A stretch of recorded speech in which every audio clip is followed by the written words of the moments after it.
Recorded live at Town Hall here at Hiller Measurements. This is AE Squared. So last week, Airbus suffered a massive data breach. You may have heard about it in the news. It addressed both Airbus and many of their key suppliers. Rolls-Royce was one of them. As it turns out, it looks like it was a nation state that did it, attacked their VPN. Sure glad that wasn't us. Well, our guest today, he's got a lot to say about cybersecurity. This is one of the most exciting companies today in cybersecurity. You hear about them in the news, you read about them, and they're really setting the trend for what cybersecurity protection looks like tomorrow. We're really excited to have Mr. Colin Black, the COO of Crowdstrike. Thank you. Great to have you. Good to You bet. You bet. So Colin, I got to tell you, there's a lot that I want to get to and talk to you about Crowdstrike. But before we get there, you've got a bit of an accent. I do. I take it you didn't grow up here in the United States? No, it's not a natural Californian accent, even though I've been there for 19 years now. But yeah. So where'd you grow up? Glasgow, Scotland. Glasgow, Scotland. Yes, indeed. So growing up in Glasgow, Scotland, what did you imagine you were going to be doing with yourself? That's a great question. I originally started in electronics. I thought I'd be in electronics. Really, my uncle and my grandfather kind of inspired me. They said my grandfather was a double professor of mathematics. So he gave me a lot of logic side, but he also repaired TVs as a hobby, and as a young kid that fascinated me. My uncle, now retired colonel, a major actually with the Royal Signal Corps. When I was, maybe 8 years old, I'd go to his house and he would have ham radios set up, and for a hobby he'd say, hey, why don't we build a radio together? And literally we would put these transistors together and, noise would come out of this thing. And, as a young kid, that was just amazing. So for me, that inspired me to go into electronics, and I thought I'd be repairing TVs and building, radios, and that was kind of, that was fun. So from there, you went to university in Glasgow? Yes. Yeah, I went to University of Glasgow, specialized. It was a kind of a general course, electronics and electrical engineering. That's what they offered at the time. And that was kind of one of the early courses in electronics. It was 82, 86, so everything was still Boolean logic and working out how transistors fitted together. ICs were just coming on the scene. Dating myself here, but it was all transistors at that point. That was the course offered. So we did everything from power engineering to Boolean logic and building logic boards and such like. And Glasgow University, unbeknownst to me at the time, specialized in quantum physics, the scanning electron microscope. They had a lot of great folks there, and I kind of fell into quantum physics there. You fell into quantum physics? Yes. There's something I don't hear every day. Just sure there's some, Alice through the looking glass on that one, but yeah. So you finish in double E with quantum physics. Where do you go with that? I mean, do you go into research? Do you go... Yeah. So I went into research. When I left university, I'd been working with them for maybe a year and a half with the physics department, which is where quantum physics was at the time. During summer, I started using their scanning electron microscope and building field effect transistors. Quantum field effects, literally kind of growing those things and working them out. And then ended up doing my thesis on that there at university, where we kind of built 0.1 micron gate and pitch quantum field effect transistors. And this was in '86. Yeah, that's way ahead of time. It was challenging to grow those and build them, let alone then test and measure them. But we did that and kind of wrote my thesis on that. And they'd like me to stay on as and do my doctorateship, but being a Scotsman, they said it was time to earn some money. And so they helped me get my first job as a kind of quantum physicist working on quantum field effect transistors. Right. And so how long did you do that? So you went out of academia, you went... Yep. So I went and worked with a company called Plessy Research Caswell, which was an old World War II establishment in southern England, in the hills in the middle of nowhere. And actually very appropriate because, when you're making gallium arsenide, you're using arsenic and all sorts of interesting chemicals. But yeah, I went there for a couple of years doing quantum field effect transistors, building those, which became, today's HEMTs, high electron mobility transistors you see in the front of satellite dishes today. Yeah. So I find this fascinating because from there, I read you made a hard, shall we say, a hard right turn, right? Because you went from research. Well, I'm European, so it's left turn. Left turn, excuse me. I got to get that right. Right. So hard left turn from hard research to business development. Yep. Yeah, tell me that story. Yeah, my wife at the time worked for the National Health as a nurse. Yeah. And nurses in the UK are notoriously underpaid. Do a lot of great work, but are notoriously underpaid. And I was giving a paper in Lake Lugano, really as one of the foremost kind of scientists on this piece of technology, high electron mobility transistors, and I was being paid less than what she was. And my bosses had basically said to me, look, you're earning, you cost us this much, we're getting this much more in grants, and this is how it is. And so to me, I lost the kind of research bug at that point, and decided that if I was going to work for someone, I ultimately wanted to make some money, and I loved beautiful cars as a young boy. I'd always aspired to have a V12 Ferrari. Sure. Just one of those things, a little kid in Scotland, those cars are beautiful. And so decided to move into something that's a little more commercial, semiconductor distribution. And it kept kind of I did a field application engineering role, which keeps one foot in engineering, because I didn't want to kind of leave it all behind. I did that safety net of doing, something you knew. And then becoming more commercial. So that's how I got into distribution as a field application engineer. Do you find that interesting? I mean, you're doing hardcore research, and now you're troubleshooting guys like us that are laying out a PCB. Yeah, it was really interesting. It's the same. I come back to where my grandfather. His genes are very logical. I have that logical side to me, and so for me, logic is very gratifying. Going through those logical things. That's why a COO role is very good for me, right? It's all very kind of logical in numbers, right? Right.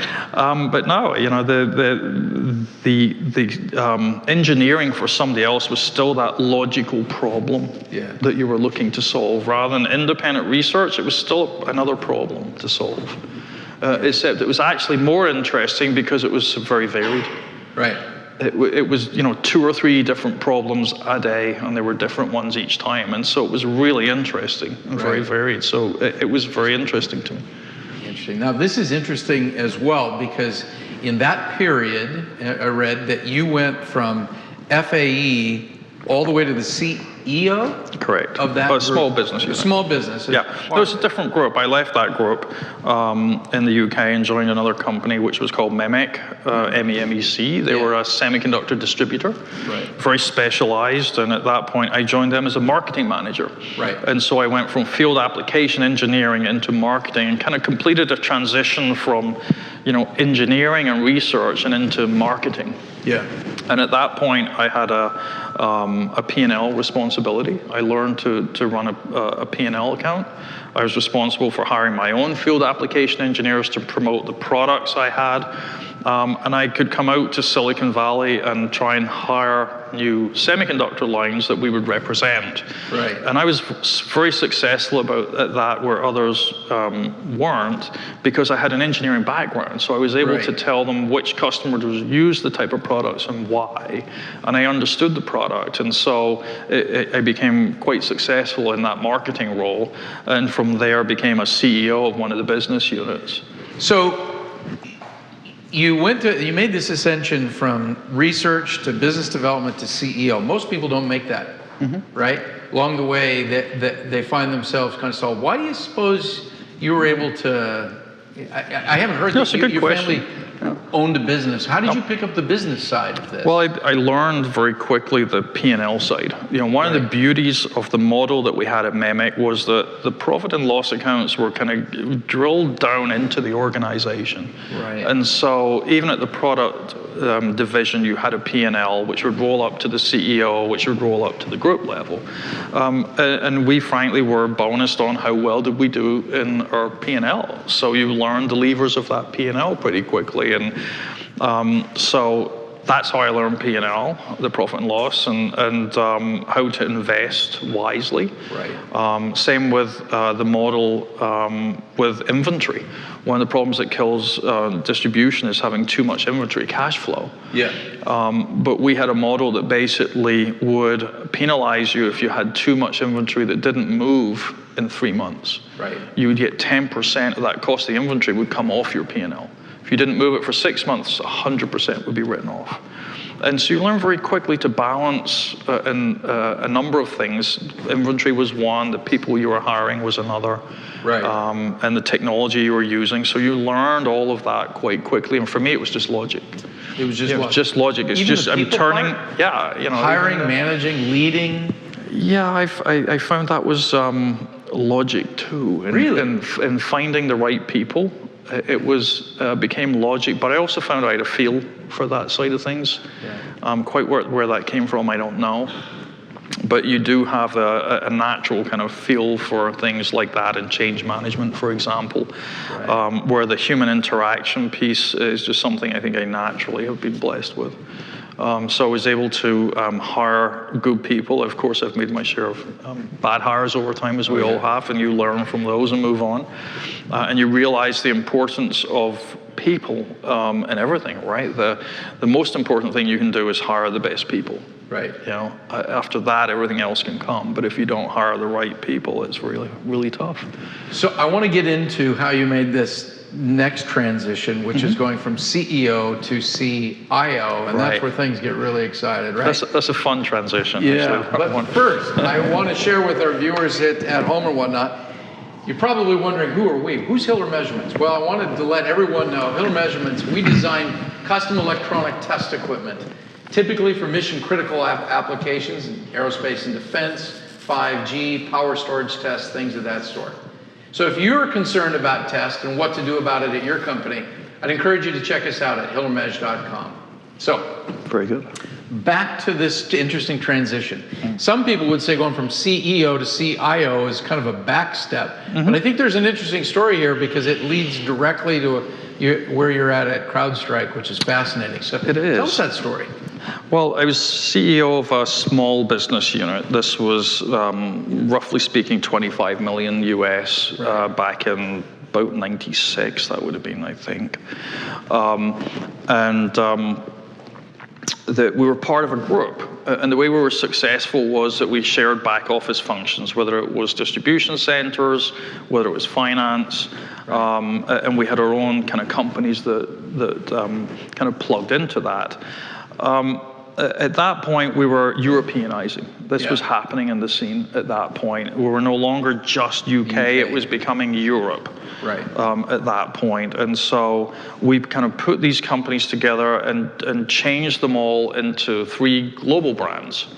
And with that, we were reorganizing the environment. And my CEO, actually, the group CEO, asked me to take on global marketing for a period of time. And the reason for that was that I was able to sign distribution lines that others couldn't, primarily because I had this ability to understand the semiconductors themselves and talk to the people in the way that they would understand. But having done that for a little bit, my CEO and I were very good friends. We raced. I live relatively close to Silverstone, as did he, which is the Formula One track in the UK. Still no 12-cylinder Ferrari, though? Still no 12-cylinder Ferrari at that point. No, these were inexpensive little cars at that point. Caterham Superlight Rs, and then got into Porsche and other things.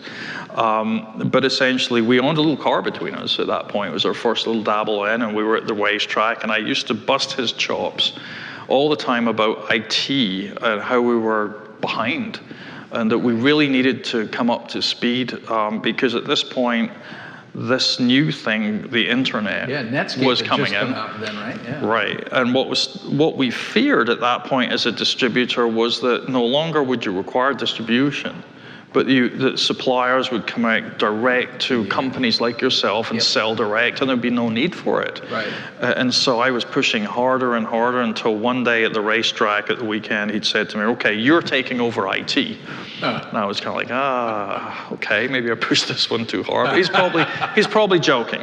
And then we got in the office on the Monday, and he said, no, you are taking over IT. And so that's how I got into IT. You really knew nothing about IT necessarily other than I knew how to plug the network connection into the back of my computer at that point, you know, Right. and that was novel because it was all VT220 terminals and mainframes at that point. Yeah. But So, yes. so now you're in charge of IT, and you're still the CEO. No, at that point I'd moved on to become the CIO. CIO. Yeah. So you were a CIO with the global group at this point, and we grew that group from when I joined, so it was all within the same group of companies. Right. Tame Components was a group company under the holding company, which was Mimic. Yeah. And I became the Mimic CIO, and so all of IT strategy and delivery came from there. So what was the aha moments along the way that when you got in that will lead us to Crowdstrike today? What I have to admit there was some things that perhaps were surprising or that led you to start to see what is now cybersecurity concerns. Yeah, you know, as you start to deal with IT and get below what you generally see as a consumer of IT, you see how difficult that is. Yeah. And security is one of the elements that is really quite difficult to manage. And especially, I would say, today, you know, we're very used to being able to go into the Apple Store, download your own app, put everything together. But if you want something done from IT, it takes way longer than that. Yeah. And that's because there's many more complex things behind the scenes, and IT hasn't had the tools to catch up with that. But as I took over there, we were very focused on globalization and moving towards actually a public offering. Right. At that point, and you know, some things we did well. I learned change management, and some things we didn't do well, which was like a global ERP. That was fun. Yeah, there's no such. We're about to go through ERP ourselves, so keep us in your prayers on that. Oh yes. Haven't heard a good story about that yet. ERP can be challenging for the organization. Yeah. Yeah. Interesting. So that was the first of then a number of companies that you went to, all as CIO, right? Yeah, so I moved from Mimic into a company called Mindspeed as CIO. Yep. They were a spin out of Rockwell Semiconductor. Yep. And from there I went on to Cymer, which was another semiconductor company. Right. But they made lasers for the sub-fab. So when you make a semiconductor, you need a very precise wavelength of light. They produce that wavelength, that light itself, in these laser machines. But having joined the company, the CEO at the time had recognized my skills and started to do other things other than just IT. And so I moved into managing facilities and then field service and manufacturing, became VP of kind of global operations at the time, applying kind of my Scottish capabilities and negotiation, shall we say, helped along the way, and just kind of logic and looking at solutions and coming up with different approaches to them, which worked for us. At this point, you're kind of the Scottish version of a Swiss Army knife. Exactly. Your skill set, what you were able to and it doesn't change much today, right? Right. Yeah. So then, Kratos, right? Yes, so from there I moved on and worked with Kratos Defense. Had a wonderful time there, working with the team over there. And at this point, moving into defense contractors, security really came to the fore. Yeah. Before security had been there, but really security was first and foremost in Kratos. And there really started to get involved, worked with the local FBI, was very fortunate in doing a lot of work with them. And we did some great things together in the San Diego FBI. And even today, I hold an annual meeting with them every year where we get the CIOs together with the SIM group, which I help co-found with a few folks there. and we hold a meeting there of cybersecurity every year. And I was very fortunate to go through their Citizens Academy and work with them, which was a real great experience, especially as a non-American at the time. To understand exactly how the FBI worked, which was fascinating and kind of made me very proud, actually, and actually inspired me, along with working at Kratos, to become an American. And get my top secret clearance at that point. Oh, congratulations. Thank you very much. Yeah, you still have the Scottish accent, but you're Yeah, I know. That's good. Yep. So this FBI Citizens Academy, I'm not familiar. What is this, like a survey of all that the FBI does, or what? Yeah, it's kind of. You get a badge? You do. You do. Okay. Yeah, it's the citizens' version of going through the FBI Academy in a very condensed format. So you learn a number of skills and exercises through working with the FBI. So it was a really interesting time. But from them, we focus very much on cybersecurity. Right. There at Kratos is where I met George. Yep. And George Kurtz. George Kurtz, yeah. Crowdstrike, and bought the product. Right. Because we were looking to really get our security right. We'd done a lot of work on our network. We had to get some visibility into the endpoint. We looked at a couple of different people, and Crowdstrike had come out as the clear winner. And so started working very strongly with Crowdstrike. And for most people that know me, I'm usually all in when we do, and it's a partnership between us, and from there ended up joining Crowdstrike. So before we get there, let me ask you this question, because it's always interesting. It's like you never know of the terrorist attack that didn't happen. You only hear of the one that did. So when you were a customer of Crowdstrike's at Kratos, was there ever any evidence of the bullet that was avoided? Once you had that security feature, how did you recognize that things got better? Let's put it that way. I can't talk specifically about Kratos, but I can certainly tell you when you've got a tool like EDR, you have visibility. For our viewers, EDR is endpoint detect and response. Detect and response. So it allows you to see and detect things going on an endpoint and be able to respond to them within the tool. And it's kind of like being blind and then you can see. Yeah. So you do see things happening. You are able to prevent them. You are able to, step up and take action against things that are going on. Or the tool, in fact, itself now, because that would be 6 years ago. 4 years ago, I've been here, and I think 6 years ago I bought the tool, and the company's 8 years old. So now the tool is very proactive and stops a lot of things by itself, which is great. So, customer for 2 years, then Kurtz comes calling, and you come to Crowdstrike. Yeah. And you joined immediately as a COO, or are you? No, I joined as CIO again. As CIO, okay. Yep. George had put together a wonderful management team. He was looking for a CIO to come on. At the point, the company was about 200 people at that point. And was looking for a CIO to come on and really up-level the technology and the infrastructure behind and build it for the future. George is all about let's do something once and do it right, rather than have to change the wheels all the time. That had to be the most intense CIO job ever. It dawns on me, if I was the CIO of a cybersecurity company. Yeah. So doing security at the cybersecurity company is a very intense thing. There's no question. There's a lot of focus on. But the great thing is that there are so many people inside the company that know about cybersecurity that there's no shortage of help. Yeah. But boy, talking about having a target. Yes, we have a big target on our back. But it's something we've been aware of from day one. We work particularly hard on, day in and day out. Right. We have a lot of visibility internally and externally to what's going on, and highly mature. So CrowdStrike is a U.S.-based company, yeah? But you sell internationally? Yes, we do. Okay. So walk us through a little bit, because there's a lot of excitement and attention. I saw your CEO with Kramer recently on TV and whatnot, but Talk to us a little bit about the Falcon, right? Falcon's the product. What is it that is fundamentally different at Crowdstrike versus your competitor? There's a couple of things, quite frankly. The first is that the product started 8 years ago now as a cloud-based product. Yeah. So it's cloud native. It was built in the cloud for the cloud.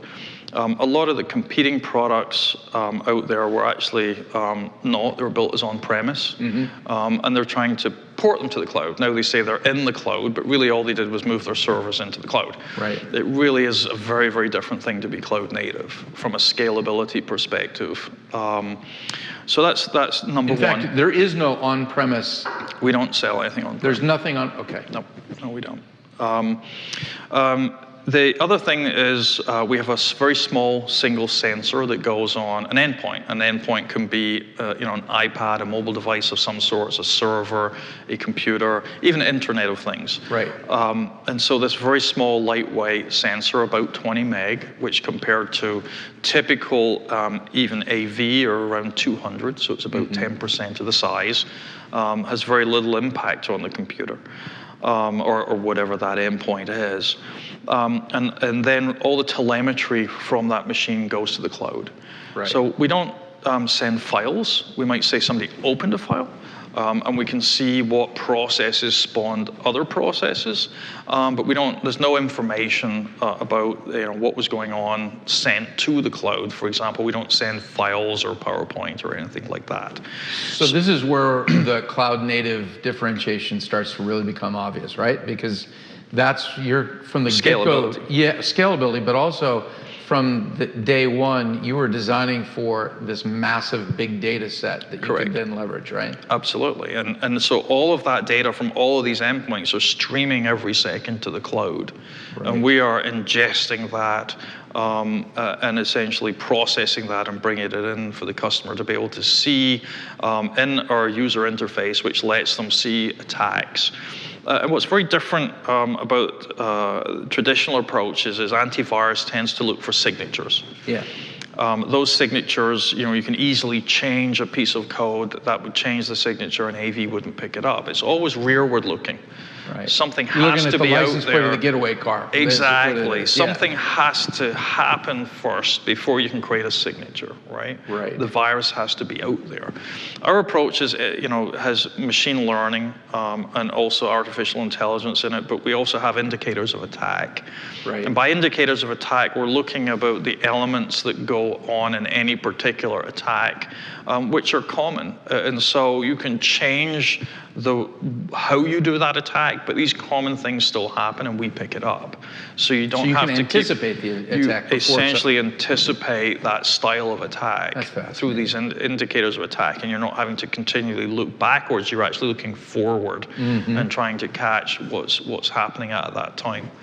And so those are fundamentally very different to the traditional approach. And then once you have that data in the cloud, we're then able to help customers solve other problems. So not only are we doing that EDR element, we now do AV, for example, they're traditional, or I should say machine learning based antivirus. We also have products that do patch configuration control and things like I'm trying to think, we have 11 different ones right now. The hygiene product that we have is interesting to a lot of customers, where you can see what software is on there, who last logged into our product, where the machines are.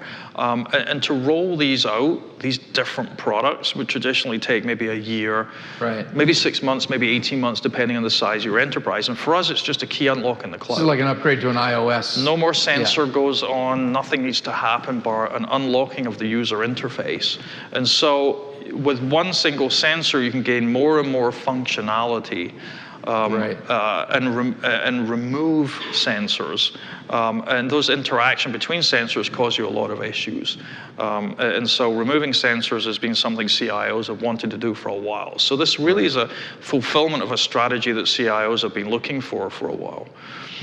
What's also very different about us is we have this data lake of information, and we also want to solve other customer problems, which are maybe orthogonal to what we have. So we actually created the Crowdstrike store, where we're working with other vendors that allow them to access that endpoint data and create the product there and be able to So there's unlock like it an straight away. API for other developers to... Exactly. And so you're able to access the existing data. For us, for example, we are very centered on a machine, right? What's happening on an endpoint. Insider threat, you really want to be centered around an individual. And so we actually have a partner, TrueFort, that allows that insider threat where they can take the data that we have and center it using their application and deliver different functionality. And again, this is not another sensor that needs to be loaded. It's not 18 months. All of that information and work's done, and it's seamless. You can actually start it off from our app store. As fascinating as all that is, that's focused on the machine or the person, I'm assuming this isn't something you can speak much about, but it sounds as though with that approach, you also get a fairly clear vision looking back as far as whether this is a nation state or a rogue or sources of nefarious activity. You become quite a roadmap to finding that. Yeah, we have a product which essentially indexes all the malware and all the samples that we have out there. So like a Google search, you can put in information that returns that instantly. Right. We have a product where you can put in snippets of code, and it will return where that code has been used and who has that, for example. We also have an intel department that is working constantly to build that intelligence, so we understand exactly who's doing what. And I would say that a lot of, like anyone else, people like to reuse their work. Right. And so it's no different in the cyber world. People will reuse pieces of code that was very successful. And that's just like a fingerprint that you could, that's an easy pattern to recognize. Exactly the point, yep. Interesting. So where does Crowdstrike go from here? What's the next frontier that Crowdstrike is envisioning being able to add value? Can you speak to that? I'm not sure I can speak to that publicly. I'd need to defer that one to George and to our marketing let's folks. Now we're public. Yeah. I have to be careful there, but really that'd be a question best asked for them, I'm afraid. Well, let me ask that. That's fair. Let me ask instead, kind of turning towards our industry, and ask, in the beginning of 2018, across in the U.S., any company that's doing business with the government, especially in DoD, there was an entire new set of defense FARs and then these NIST guidelines for cybersecurity that really spoke to a template, if you will, at the enterprise level of how we're supposed to manage our business. And the implication was that if you didn't step up to the plate, so to speak, you weren't supposed to be able to do business with DoD. It was ironic to us, though, that how fast those mandates came down, but how subtly they were communicated. And I know to this day that there's a number of companies that are still trying to grope their way to be compliant without necessarily understanding whether they're secure, I think is a good way to put it. Right. What does Crowdstrike do or offer to a company that may be, a $20 million company or a $100 or a $1 billion company that wants to do business with the government but is not really sure how to get into compliance or the expense of that, so that we're both secure and checking the box as far as meeting the guidelines the government has put out? So there are some things we do and some things we don't do there. Okay. So for example, let's start with what we don't do. Okay. We don't implement those type of frameworks like PCI or HIPAA. Right. We can certainly point you in the direction of folks and help you with that. But what we do is that there's pieces of NIST, for example, that our products do comply with, and using our product helps you be compliant in that manner. But it's a large framework, kind of like anything. If you look at HIPAA or whether it's PCI or other frameworks that are out there, our product plays a piece in that. And I think what people struggle with in this arena is, what's my risk tolerance, and how much do I want to spend on this and my risk tolerance, and how much do I implement here? It's always a difficult balancing act. It's hard to put a price on that, right? It's very hard to put a price on. If you had one ransomware attack, or like what Airbus went through, how do you put a price on the cost of that to a business? I mean, yes, it's a lot more than the headline cost. Yes. Not only is it cost them a lot internally, but there's a loss of effort, there's the reputational hit. And unfortunately, it's what we see all too often, is that people are unwilling to invest in preventative technologies until there's a problem, and then it's a much bigger problem to solve and a much more expensive one. But fortunately, cybersecurity's been in the news now for 5+ years. It's become a headline, and people are really starting to understand some of the depth of the issues. And so I think people are becoming much more aware of the risk that's there, and therefore what they need to spend. And a lot of IT budget now is primarily driven by cybersecurity. Yeah. It's almost as though the cybersecurity business is becoming like life insurance. It's not a question mark, it's a requirement. And we do work with insurance people. Sure. For example. Sure. And if in their framework, if you use Crowdstrike, you can actually get a reduction in your cybersecurity insurance. So we've been working with people like that to show the benefit. There's one particular company that has their telematics program. Yeah. And they're able to look at your stance and say how much they'll reduce your premium by if you use Crowdstrike. So we're used as a kind of an ability to see where they are and what's happening, and therefore here's a reduction in premiums. It's kind of like there's an insurance, I think, that's out there, an auto insurance, which checks how you drive, and in reporting how that drive, you get lower insurance premiums. Well, these are now starting to come into play in cybersecurity because cyber is so expensive. And there is one of these companies now that are already doing that. Interesting.